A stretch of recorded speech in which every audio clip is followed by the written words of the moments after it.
So, is everyone ready to start? Everyone had darshan?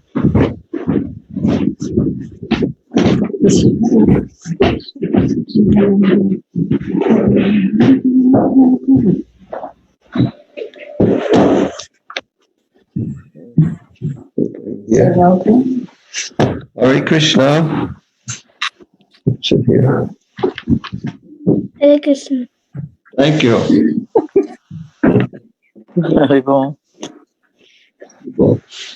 Okay, so who do we got here? We got they're all written there. Okay. Well, some are numbers, so I don't know who they are. Okay. Anyway, we'll start with the introduction. Everyone can repeat. Om Jnana Timirandasya Gyanajana Shodakaya Chakshu Militam Jena Tasmai Shri Gurave Namaha. Shri Chaitanya Manobhistam Tapitam Yena Bhutale Swayam Rupa Kadamayam Sadati Svapadantikam Vandeham Shri Guru Shri Uttam Shri Guru Vaishnavam Cha Shri Rupam Sagrajatam Bhagna Raghunatham Vitam Sachivam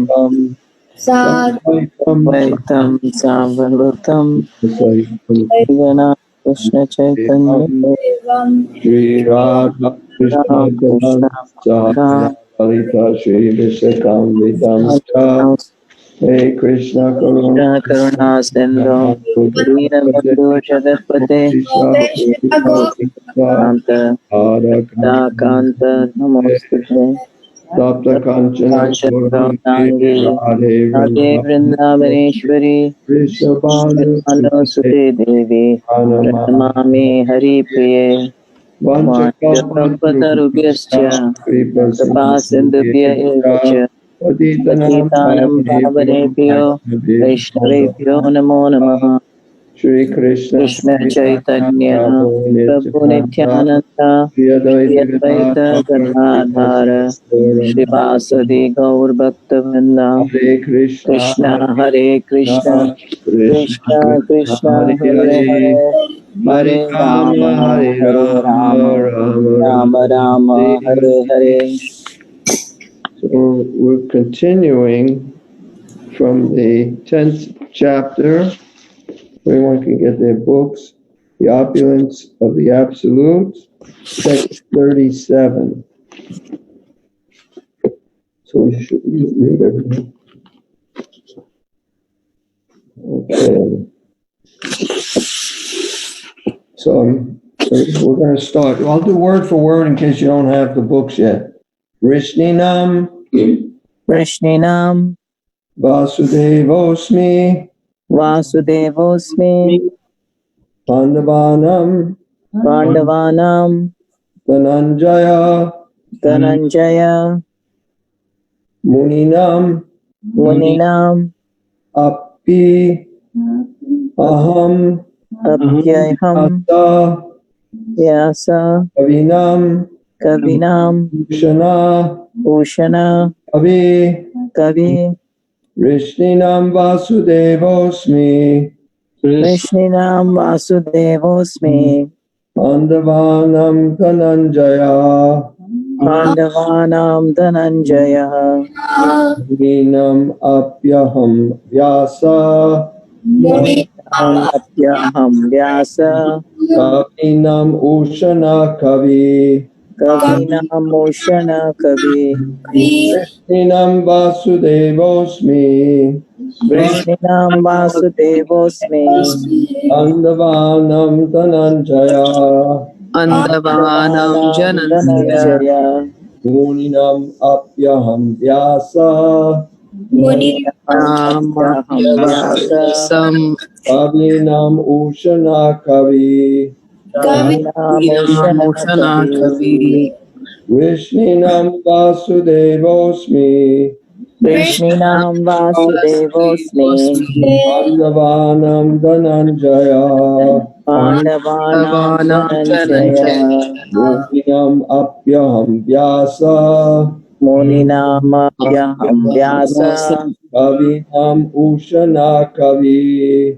Kavinam Ushana Kavi Want to chant? Krishninam Vasudevosmi Rishna Vasudevasmi Pandavanam Dhananjaya Pandavanam Dhananjaya Muninam Apyaham Vyasa Kavinam Ushana Kavi Kavinam Ushana Kavi.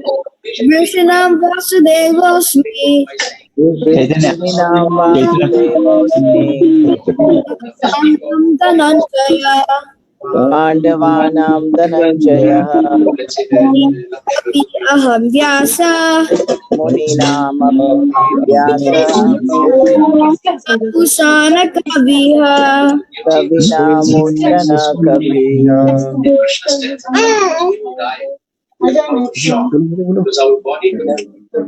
Krishnam Vasudevosmi Krishninam Vasudevosmi Pandavanam Dhananjaya Pandavanam Dhananjaya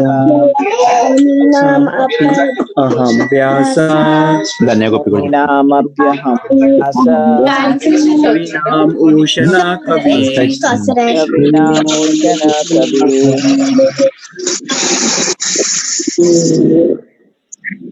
Rishninam Krishninam of the descendants of Rishni of the descendants of Vrishni Vasudeva Vasudeva Krishna in Dwaka Krishna and Dwarka Asmi. Asmi Someone have two different things on in the same room or near each other, like a phone plus a computer, because we're hearing a lot of feedback. Okay. Asmi, Asmi I am. I am Pandavanam, Pandavanam the Pandavas. of the Pandavas Dhananjaya, Jaya Arjuna, Arjuna Muninam, Muninam sages, of the sages Api, Api also, also Aham I am. I am Yasaha, Vyasaha Yas, Vyas compiler of all Vedic literature. the compiler of all Vedic literature Avinam, Kavinam all great thinkers. of all great thinkers Shana, Bhushana Kavi, Kavi thinker. the thinker Of the descendants of Rishni, I am Vasudev. And of the Pandavas I am Arjuna. Of the sages I am Vyas. And among great thinkers I am Ushana.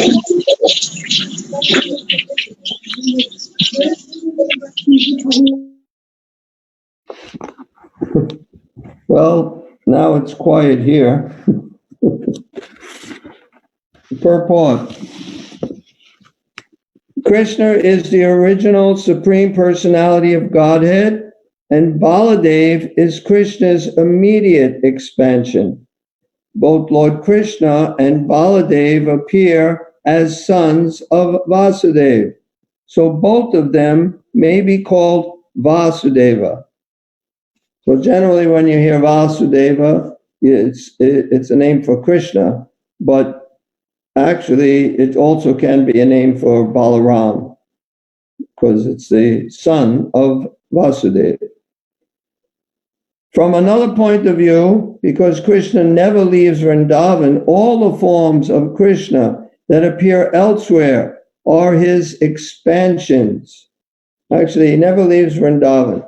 So when it goes to Dwarka, as it mentions in the word for word, it says Vasudeva. And that's not the word for word. Above that. Vasudeva, Krishna in Dwarka, it says, because in Vrindavan it's Krishna, and he never leaves Vrindavan. So the gopis and Mother Yashoda and everyone is so their lives are finished when Krishna leaves, but he never left, and he's always having different pastimes, and then they're thinking these are just their imagination, but actually these things are going on still with Krishna. Krishna doesn't ever step a foot out of Vrindavan. So from another point of view, because Krishna never leaves Vrindavan, all the forms of Krishna that appear elsewhere are his expansions. Vasudeva is Krishna's immediate expansion. So Vasudeva is not different from Krishna. It is to be understood that the Vasudeva referred to in this verse of Bhagavad Gita is Baladev or Balaram, because he is the original source of all incarnation, and thus he is the sole source of Vasudeva. So here it says, well, we're hoping that somebody's not calling now because something's not working. O descendant of Vrishni, I am Vasudeva. Of the Vrishnis, he's Vasudeva. Okay. Anyway, amongst the sons of Pandu, Arjuna is famous as Dhananjaya. He is the best of men and therefore represents Krishna.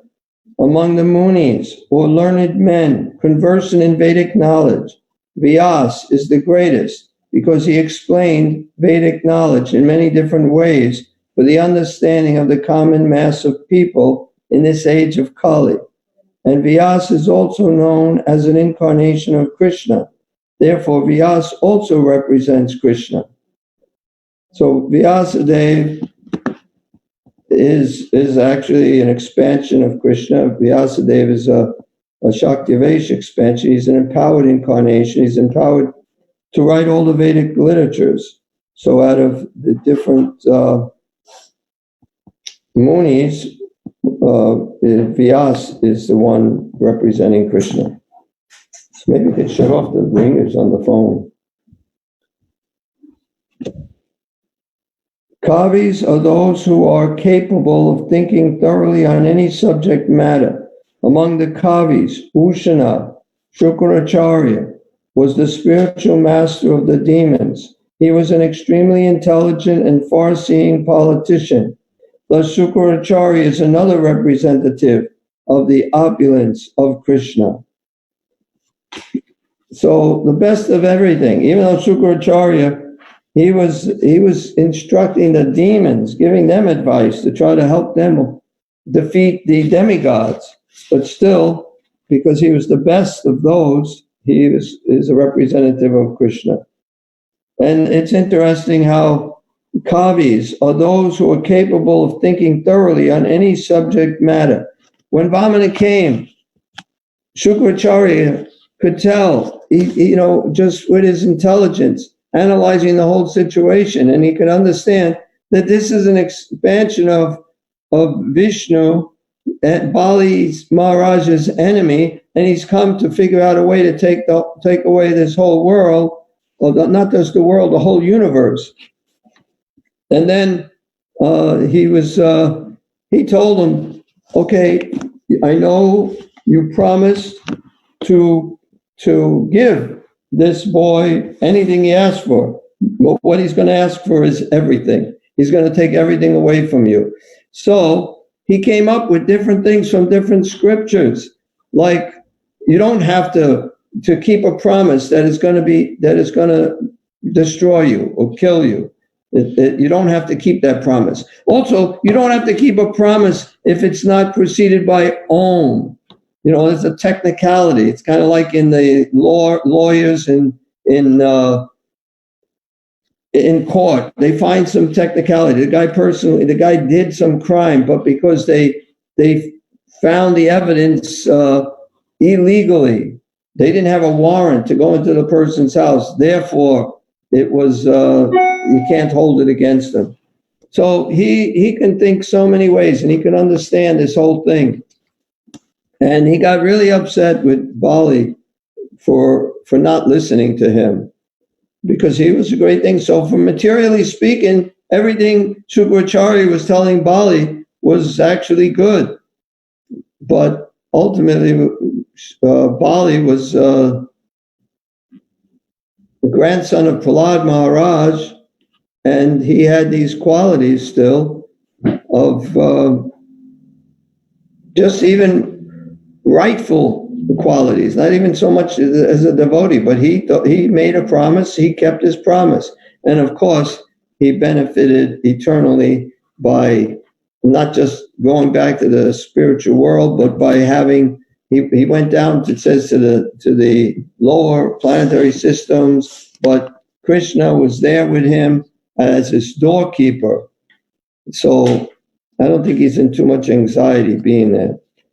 So the greatest of everything is Krishna. And in this particular verse, of the Rishnis, Vasudeva, of the Pandavas, Arjuna. Even among the Pandavas, people may think, who is the greatest of the Pandavas? So Krishna, he knows better than anyone else, and he's thinking Arjuna is the greatest. Someone may say Yudhisthira, because he's so righteous. He doesn't do anything wrong. Someone may say Bhima, because he's like really a nice guy and he'll do anything to help you. And he's really strong too. You don't hear so much about Nakula and Sahadev, but Arjuna is the best. He's Krishna's friend. He's closest with Krishna. I mean, that's why I would say he's the best. He's also the greatest warrior with a bow. He's like amazing things he can do with a bow. Even when they're thirsty on the battlefield, they're thirsty. He used a bow to shoot into the earth to get water. I mean, we have to dig holes and drill and do so much to get water. He's able to get water even on the battlefield with just shooting an arrow. Okay, so now we have this of the Pandavas, Arjuna, of the sages, and Vyas. We can all understand how the Vyas is the greatest. He's given all this literatures, and then after all the Vedic literatures, then he gave us the Srimad Bhagavatam. And among great thinkers, I am Ushana, which is another name for Shukracharya. Apparently, he's a great thinker. And it's nice that it says someone who can think about any one particular subject, like really get into it. Most people, you kind of get tired of it after a while. But people who can do that are called, here it says, are great thinkers. But there's another word. There's kavis. But kavi also means a poet, right? Kavi is a poet also.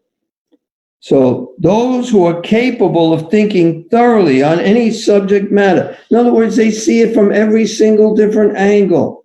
They're called kavis and great thinkers.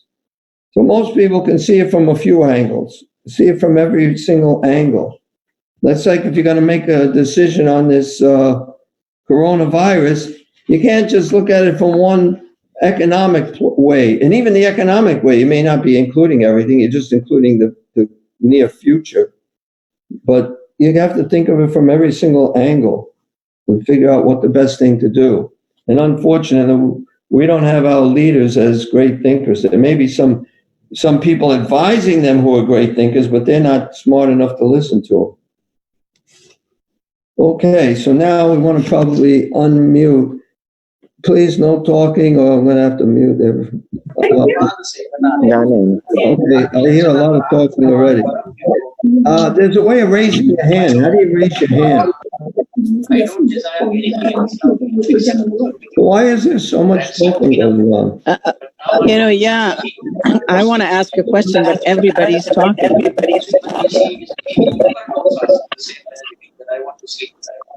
Well, what's your question? So my question is, it says there are personal expansions and separated expansions. Can you give some examples? Well, separated expansions, we get here, Vibhinams, that's are the jivas, the living entities. We're also expansions.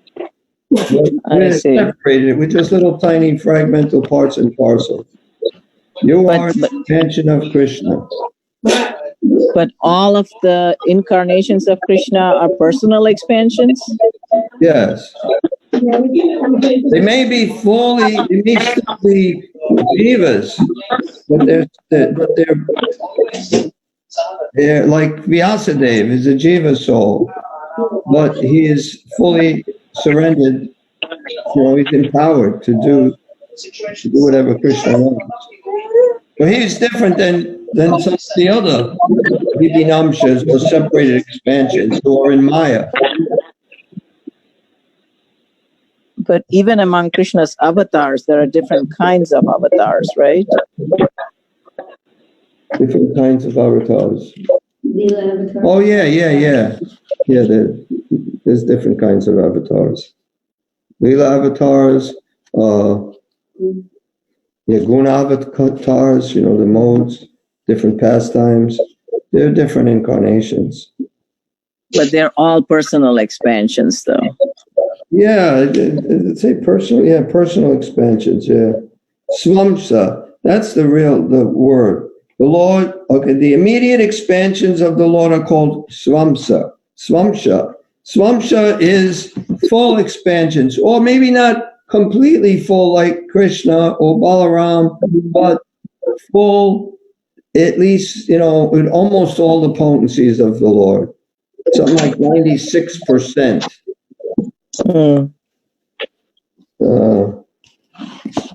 But Prabhupada just makes it simple and says personal expansions.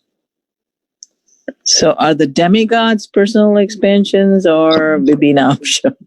Vibhinamsha, they're just separated expansions. They're not even necessarily pure devotees. I mean, you can see the way they behave sometimes. They certainly don't behave like devotees. I mean, when you want to kill Krishna and all his cows and his friends, that's not very devotional. Are you talking about Brahma? Did Brahma try to kill all his cows and friends? No. Which demigod did? Indra. Oh, Indra. Oh, that guy. Well, he didn't. In a different way. Okay. He tried to kill them all. Brahma didn't do that. Brahma just hit him. Just for a moment. Put him in a cave just to see Krishna's reaction. But what Indra did, he got really angry at Krishna and tried to kill him. Even trying to kill him isn't so bad. I don't think Krishna thinks so badly about that, but trying to kill all his friends, all his relatives, all his calves and cows, I don't think he liked that. But because he's a devotee. How is he a devotee? I don't know. You know, when you do stuff like that. But it shows that even a devotee can do something really bad and be sorry for it, and he's still a devotee. Krishna didn't kill him. It's gotten quiet out there. Is anybody on? Any other questions? I'll read the next verse if there's no questions. Or any comments? Did I? I had a question. Question. Okay. Why is Arjuna considered to be the best among the Pandavas? Why not Yudhishthira? Well, were you on the line listening to me at all before? Sorry, Prabhuji? I thought I explained that already. You did? Okay. You didn't just come on, did you? No, I was there, but in between I was a little distracted for some reason. Okay. Anyway, I mean, I'm just saying what I think. I mentioned how Yudhishthira is, just follows everything so exact, and his religion personified. So you might think him, and also Bhima, you like him because he's like a friend. He'll stick up for you. He'll fight for you. He doesn't care. He just does the right thing. What he thinks is right. I think it's Arjuna because he's the best friend of Krishna. Krishna and him are really good friends. He likes Krishna. He doesn't like him just because he's God or because he has a lot of opulence. They like each other. They're really close friends. So that's my opinion why he's the greatest of the Pandavas. He's the closest with Krishna. Okay, Prabhuji. Thank you. What? He chose him to hear this immortal message. Yeah, he chose Arjuna to hear this Bhagavad Gita so that we can have it today. I mean, they're all great. Hold on. What was that? Anyway, like Nakula and Sahadev, I mentioned, you don't hear so much about them. One of them I know is good with horses, or maybe they both are, but I don't really know much more about them. Anyway, that's I never heard Prabhupada say why Arjuna was the best. Amongst the sons of Pandu, Arjuna is famous as Dhananjaya. He is the best of men and therefore represents Krishna. So what is the meaning of Dhananjaya? Winner of wealth. Conqueror of wealth. So I don't know what conqueror of wealth. But wealth can be of different kinds. Yeah, but usually wealth is wealth because, I mean, just look up the opulences of the Absolute Truth. He's the wealthiest. That's one of them. So what does that mean? He's also the famous, the most beautiful, the most renounced, most wealth of knowledge. Yeah, the most knowledge. So you can say that's wealth, but wealth is a separate category. So he's detached. Conquer it, you become detached. Yeah, all of them can be wealth. I'm wealthy. I'm wealthy in beauty. I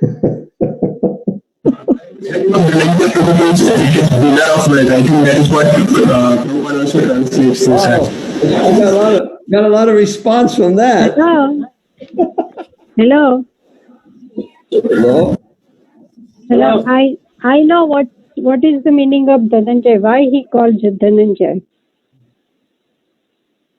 What? Hello. You asking a question?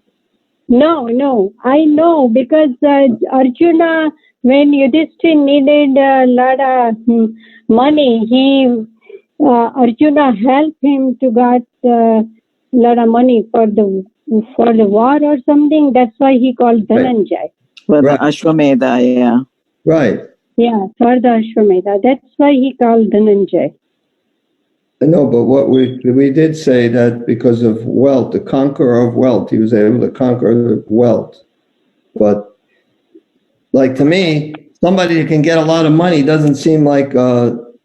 If you look in this material world of people who have a lot of money, it doesn't seem to make them great. Other than Ambarish, Alfred Ford, most people with a lot of money, they just use it for sense gratification.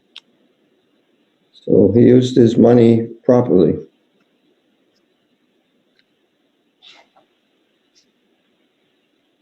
Any other comments or questions? I'll read the next verse. We're almost done with this chapter. We've still got a few more verses, but not too much. Okay. And we're going to end in no more than less than an hour.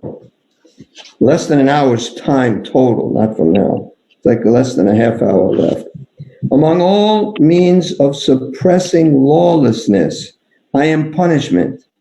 And of those who seek victory, I am morality. Of secret things, I am silence. And of the wise, I am the wisdom. Purport. There are many suppressing agents.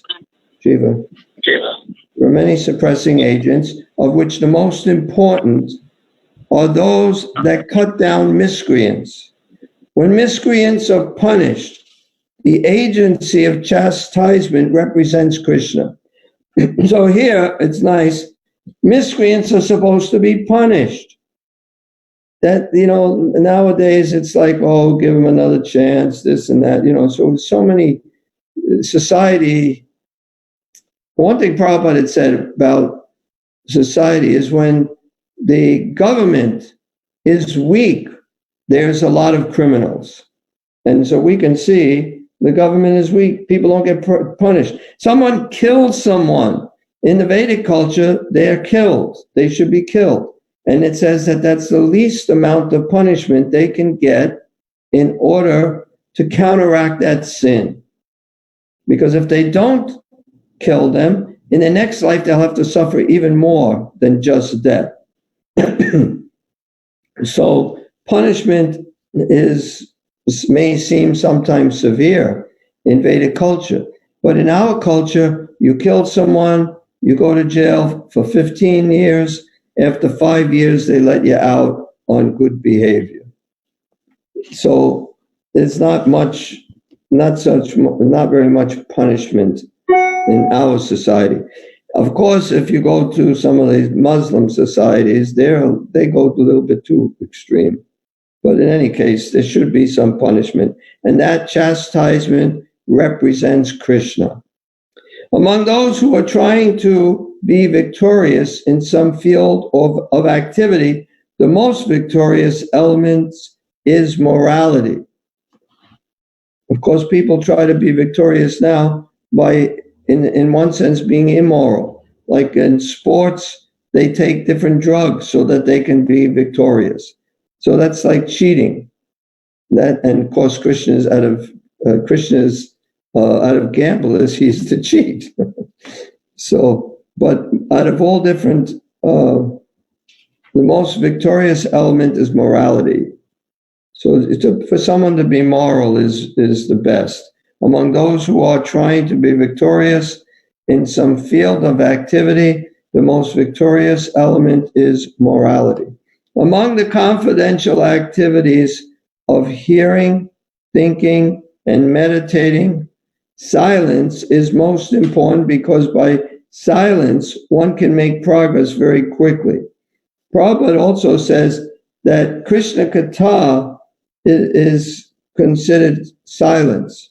If you're chanting Hare Krishna, in other words, like someone who takes a vow to be silent.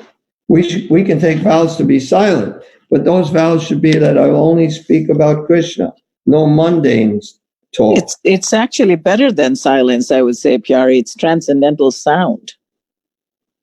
Yeah, but Prabhupada gives that as an example. It's certainly better than silence, better than sitting there not saying anything. Better you chant Hare Krishna. Mm-hmm. So but in one instance, that can be also considered silence.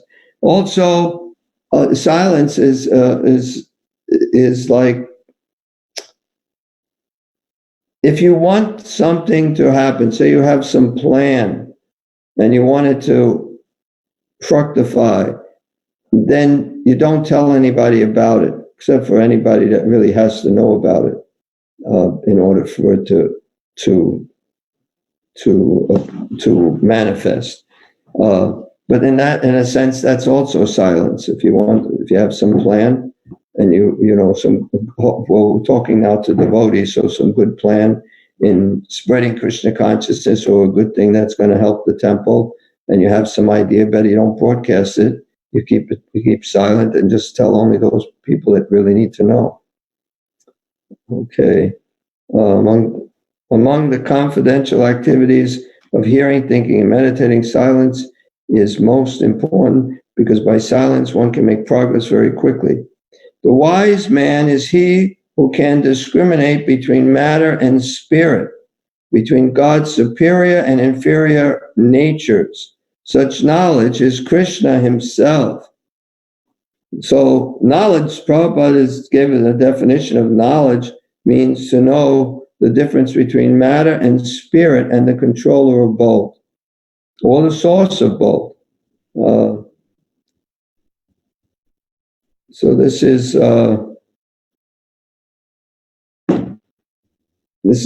knowledge. Such knowledge is Krishna, and that's we should certainly have that knowledge and not be in this illusion. There's nothing separate from Krishna. We should see Krishna everywhere, and when we see something separate from Krishna, that's illusion. It's not there. It's Maya.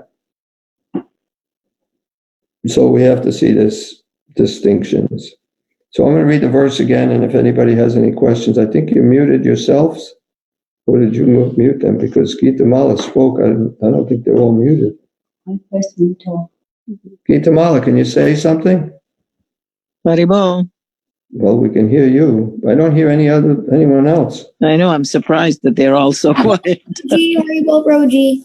Okay, so everybody's on. Everything's quiet. That's very Hare good. Krishna, I'm listening. Okay, among all suppressing lawlessness, I am punishment. And of those who seek victory, I am morality. Of secret things, I am silence. And of the wise, I am the wisdom. So in this verse, and all these verses practically, after, maybe from text 18 on, they're all just helping us to be able to think of Krishna. So we think of morality. You see someone who is very moral, you could think of Krishna. When you think of somebody who's silent, you can think of Krishna. When there's punishment, you could think of Krishna. So it's all ways of helping us to think of Krishna. So one at a time, please, if you have a question or a comment.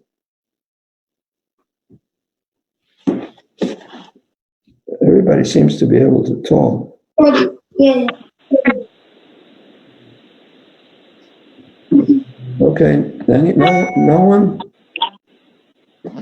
No one has any questions or comments? I think Ashtamangal Prabhu had a question. Alarnath Prabhu had a question, I thought. I was wondering if there is negative marking, because some people asked same question again. If there is what? Negative marking. So, sorry, that was unrelated. My question is that, Krishna is saying that I am Dhananjaya, I am Arjuna, but it's really not, Arjuna is not Krishna. Like you are saying, he is trying to make us understand everything, among every best thing is like Krishna. Like a representative of Yes, Krishna. yeah. But the whole point is, when we think of these things, we should be able to think of Krishna, not thinking they're the same. They're not the same. That's impersonalism. That's Mayavadi. Yeah. Not Mayavadis. But at the same time, we can see, they are everything in one sense is Krishna. So we can say that. But Krishna is not, everything. But that is for our understanding. He's giving a small example of his opulence. You know what I'm saying? Yes. And it is a small example. Mhm. I don't think he says anything about insects, which insect he is. Coronavirus. Yeah. Be a virus. But what make of car is he? Yes. Best in everything. But whatever is the best, that's Krishna.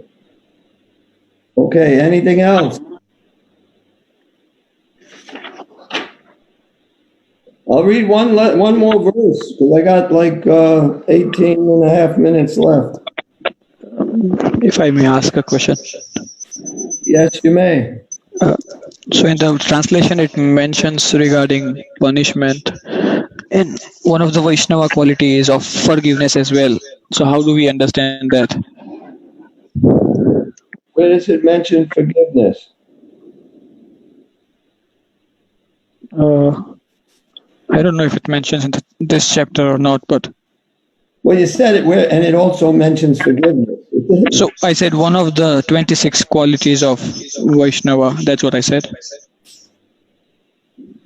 Not what I heard. You can check So it. he's saying, why doesn't Krishna say, I am somewhere forgiveness, rather than saying I'm punishment? Since he's a Vaishnava, I mean, the Vaishnava quality should be forgiveness. Because forgiving doesn't suppress lawlessness.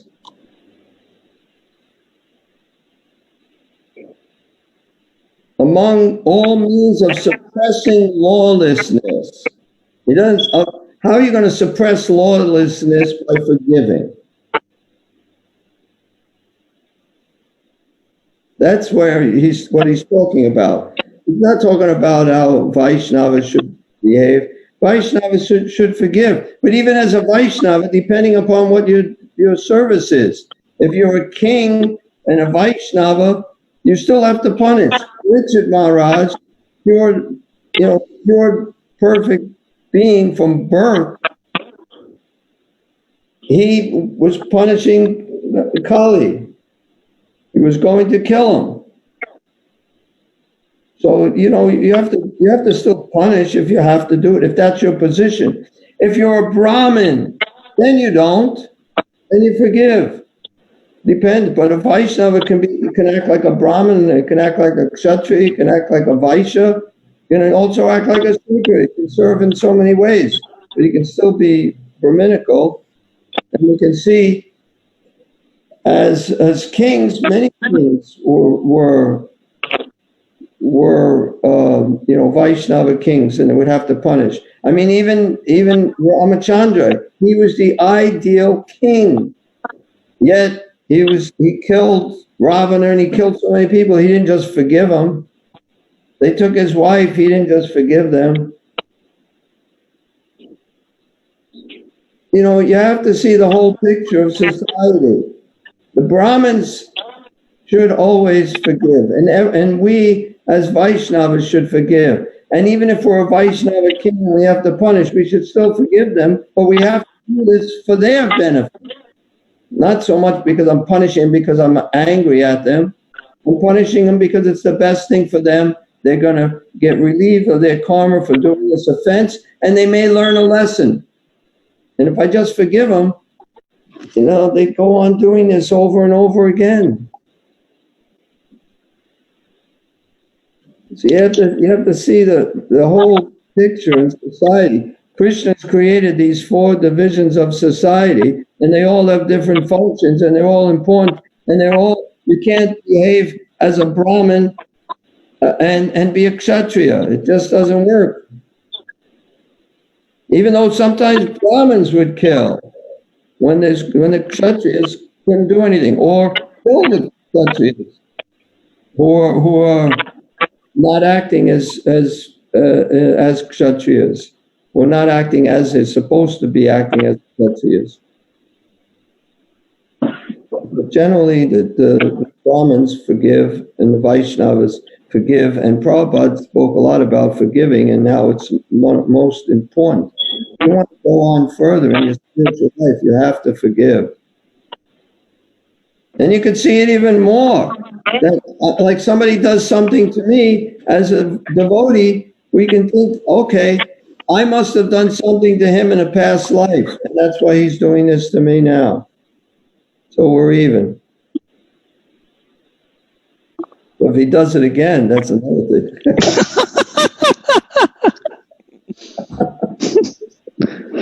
And I had a second question. In the purport, it says that agency of chastisement represents Krishna. So does it mean like high courts and stuff? That, like, what does agency of chastisement mean? Yeah, Gita Mali, you want to answer? The court sounds good to me. Oh, yeah, I thought you said something. That's what I said. Yeah, I think that's an agency of chastisement. Any the police. I think an authority. Shiva's saying how they have authority. So they're those authority that are put in place for chastisement. That's representing Krishna. It's not like whimsical chastisement, but it has to be. Yeah, it has to be authorized, and it has to be there. The suppression of lawlessness, and that's what this country is not doing. They're not suppressing lawlessness. They're not chastising people. I mean, it's a little slap on the hand they're giving them for the crimes they commit. Okay, we're not going to read another verse. Any other comments or questions?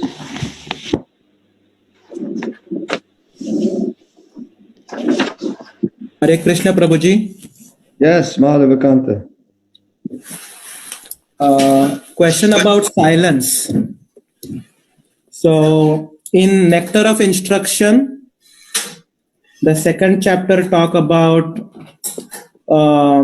talking unnecessarily about mundane subject matters is one of the reasons that spoil the devotional service. So my question is, silence, can we consider that not to talk unnecessarily about mundane subject matter? That is one question. And the second question is, even during sometime during devotees, the discussion about spiritual knowledge is just more like a superficial, try to prove something that I am best. Is that kind of discussion also a unnecessary, and that we should avoid to maintain silence? So just trying to understand silence, what it means in our day-to-day life. Well, I did mention earlier that silence, Prabhupada has also said, speaking Krishna Katha, chanting Hare Krishna, that's also considered silence. And so talking mundane things is a lot of noise. And I don't understand your second question. Second question is, when sometimes I see maybe the conversation about our scriptures between devotees, sometimes that conversation become heated just to prove something. No, this is right, this is wrong. So those kind of conversation, are they good, or we should kind of focus more on Krishna rather than just argumentative mode? That was I'm going to answer from what I think you're asking. It's just a waste of time to argue just for the sake of arguing. I'll tell you one thing I heard. Vishaka, before she was just in India, they met Prabhupada. They're in Vrindavan. Prabhupada told them to film in Vrindavan. They're not devotees, not yet. And she was saying how she would like argue with Jamuna or some other devotees, and they wouldn't really argue back with her. They just let her say whatever she said, and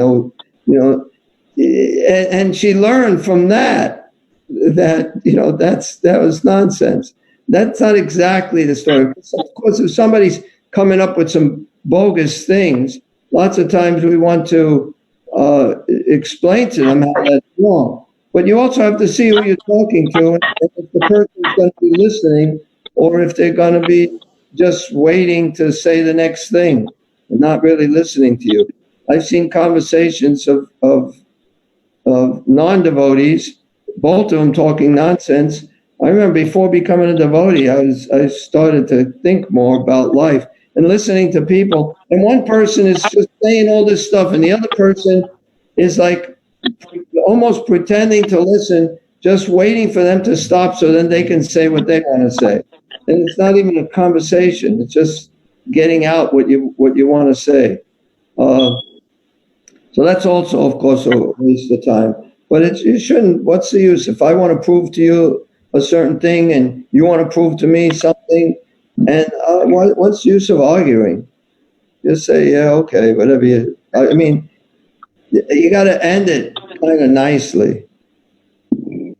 Like, you could say whatever you like. I know I'm right. That was the joke. No, you have to, to argue for the sake of arguing is certainly wrong. If you want to try to explain something to someone to help them to understand it better, that's good. But if the person is not listening, it's almost like preaching to the faithless. It's one of the offenses against the holy name. If they're not ready to hear at this time, then you don't explain it. So, I mean, if you gave that's from your question, which was not anything so direct as to anything that actually has happened. It's hard to answer, but that would be what I would say. It's not better you don't argue. Okay, we got 8 minutes left. We could end early, but if we have questions, we still got 8 minutes. Thank you, Prabhuji. You're welcome. Hare Krishna. Anybody else? Any questions on anything, even not related to this or these verses we read?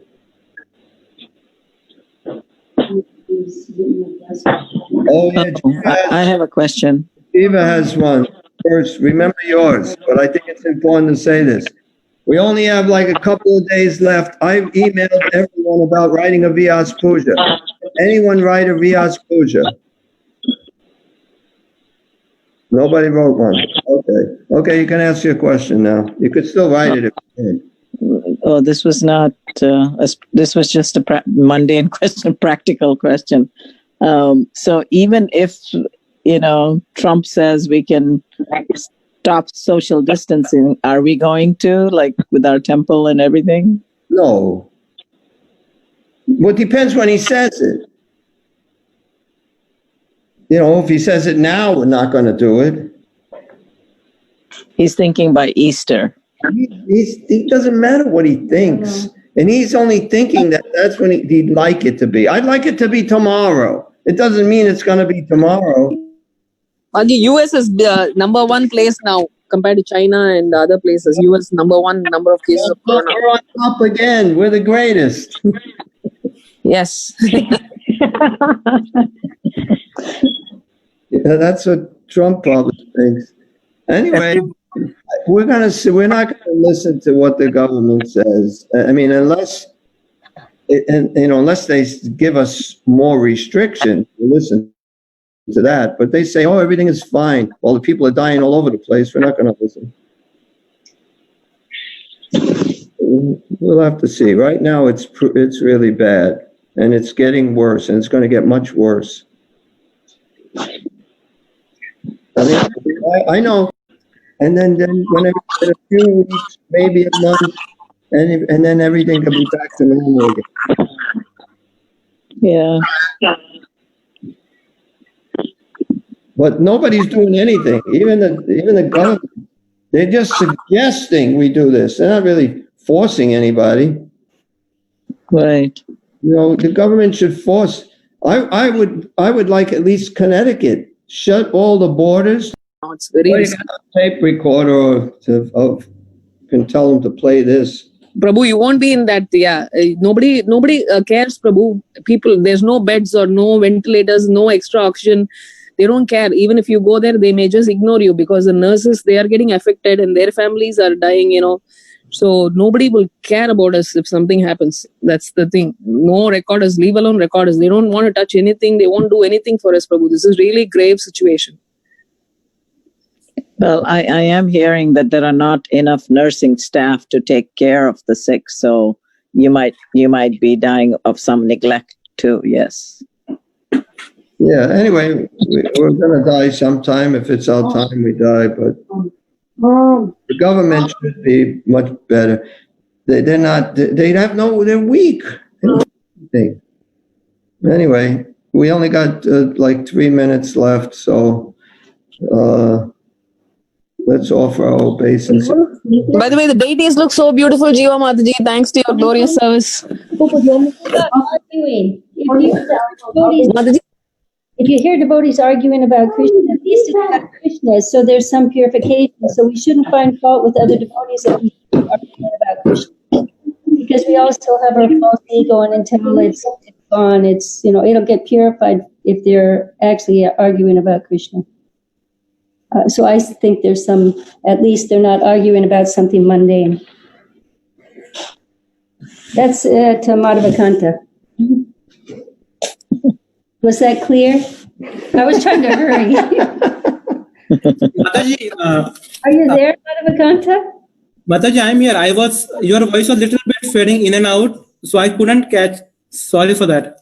I was trying to understand your question a little more, and I'm just thinking if you're talking about other devotees arguing or if you yourself are arguing.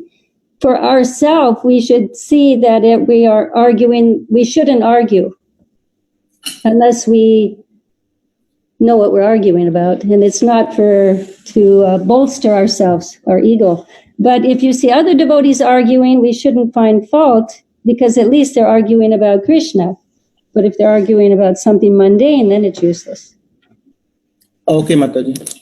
I'd just like to say also, you can argue if you're arguing, like for instance, if there's a bunch of people listening, then you have to defeat this person so that others can learn the truth, even if that person isn't going to change. In other words, if you're given a class, you can see Srila Prabhupada kind of argue with people because his point was not just to convince that one person, although he was trying, but also to help the other people who are listening. You got that? Yes, Prabhuji. Okay, we got 1 minute, 40 seconds left.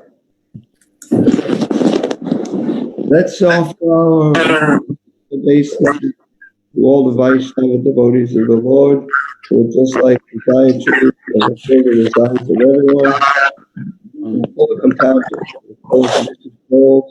Also talk about to the Sarudhyascha kripasindhubhyeva cha patitanam pavanebhyo vaishnavebhyo namo namaha.